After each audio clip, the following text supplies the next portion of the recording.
The story of Cain and Abel is a powerful tale of jealousy and betrayal, but was Satan involved in this biblical narrative? Many people wonder if the serpent had a hand in Cain's actions. The Bible does not explicitly mention Satan influencing Cain. However, the themes of temptation and sin are hard to ignore. Cain's anger boiled over when God favored Abel's offering. This intense jealousy sparked a violent reaction. Could it be that Satan, representing temptation and evil, played a role in stirring Cain's emotions? The idea is compelling. Sin often creeps in when we least expect it. Cain's choice to murder his brother reflects the darkness that can consume the human heart. The absence of direct demonic influence raises questions. Was Cain solely responsible for his actions, or did a deeper evil lurk in the shadows? This story serves as a reminder of the struggle between good and evil. The consequences of Cain's choice changed the course of humanity forever. The mystery of Satan's involvement remains, inviting deeper reflection on the nature of sin and temptation. Moses is one of the most significant figures in history. Born in Egypt, he was raised as a prince but later became a shepherd. Can you imagine the transformation?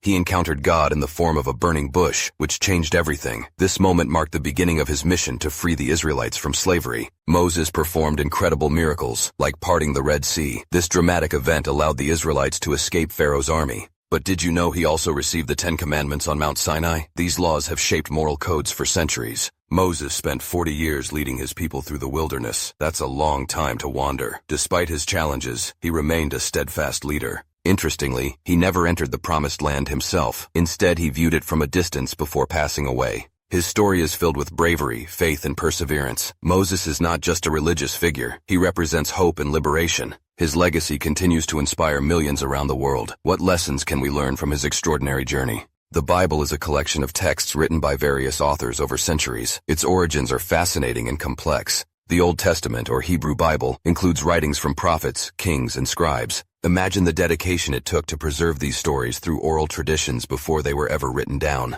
Moses is traditionally credited with the first 5 books, known as the Torah, yet many scholars debate this. Who really penned these ancient laws and narratives? The answer remains a mystery. The New Testament introduces a new wave of writers. The apostles, including Matthew, Mark, Luke, and John, recorded the life and teachings of Jesus. Their perspectives bring a unique flavor to the text. Surprisingly, many letters, like those of Paul, were written to specific communities addressing real issues. This gives the Bible a personal touch. Throughout history, the Bible has been translated and interpreted in countless ways. Each version reflects the culture and beliefs of its time. The question of authorship opens a door to explore faith, history, and humanity's quest for meaning. The Bible is a collection of texts written by various authors over centuries. Its origins are fascinating and complex. The Old Testament, or Hebrew Bible, includes writings from prophets, kings, and scribes. Imagine the dedication it took to preserve these stories through oral traditions before they were ever written down. Moses is traditionally credited with the first 5 books, known as the Torah, yet many scholars debate this. Who really penned these ancient laws and narratives? The answer remains a mystery.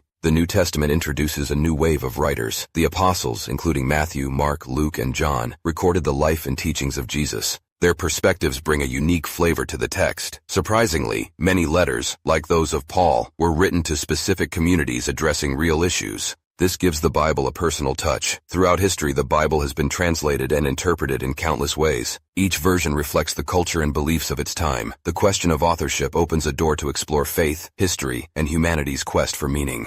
Beneath the Grand St. Peter's Basilica in Vatican City lies a mystery that has puzzled many. Are the bones of St. Peter really buried there? Archaeologists and historians have long debated this question. In the 20th century, excavations revealed a tomb believed to belong to the apostle. The findings were shocking. Among the remnants, bones were discovered, showing signs of aging and wear. These bones were analyzed and found to be from a man in his 60s. This matches the timeline of St. Peter's life, but the intrigue doesn't stop there. The tomb is adorned with inscriptions and symbols that suggest a significant figure lies within. The Vatican has officially declared this site as the resting place of St. Peter. Yet, skeptics remain. Could the bones be from someone else? The debate continues. Pilgrims flock to the basilica, hoping to connect with the legacy of this pivotal figure in Christianity. The question lingers in the air. Do these bones truly belong to the first pope? The search for answers fuels curiosity and faith. The mystery of St. Peter's bones captivates the world. 4 fallen angels, each with a unique story, challenge our understanding of good and evil. Lucifer, once the brightest angel, rebelled against God, seeking power and freedom.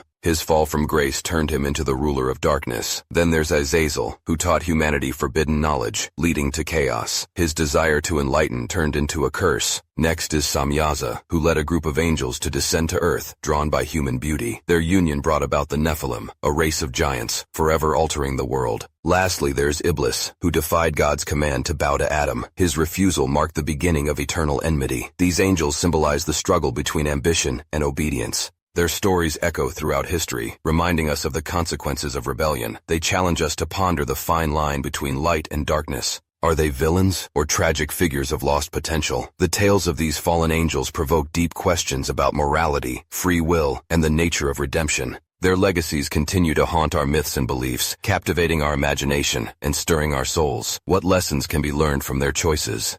The words of Matthew 18:20 carry a powerful message. For where 2 or 3 gather in my name, there am I with them. Imagine the significance of that statement. It's not just a casual gathering, it's a divine promise. When people unite with a shared purpose, something extraordinary happens. Think about it. In a world filled with chaos, this verse offers hope. It reminds us that we are never truly alone. Even in the smallest groups, the presence of something greater can be felt. This is about connection, community, and faith. Have you ever felt a surge of energy when surrounded by like-minded individuals? That's the essence of this verse. It emphasizes the importance of coming together, sharing beliefs, and supporting one another. This concept challenges us to seek out fellowship. It encourages us to create spaces where love and understanding flourish. Every gathering, no matter how small, has the potential to be transformative. So the next time you find yourself in a group, remember this promise. Embrace the energy, the unity, and the presence that surrounds you. The power of togetherness is truly remarkable. Daniel was thrown into the lion's den, a punishment for defying a king's decree. The tension was palpable as the heavy stone was rolled over the entrance, sealing his fate. Would he be devoured by the hungry lions? The crowd held its breath in disbelief. But then, a miracle happened. Instead of a gruesome end, Daniel found himself unharmed. The lions, instead of attacking, lay peacefully beside him. How could this be? It was a moment that shocked everyone. The next day, the king rushed to the den, filled with dread. "Daniel, are you alive?" he called out. To his astonishment, Daniel replied, "My God sent an angel to shut the lions' mouths." The king was overjoyed and ordered Daniel to be lifted from the den. The story didn't end there. The king recognized the power of Daniel's God, declaring that everyone should honor him. This incredible tale of faith and divine protection spread like wildfire, leaving a lasting impact on the kingdom. Daniel's courage and trust in God turned a death sentence into a powerful testament of faith.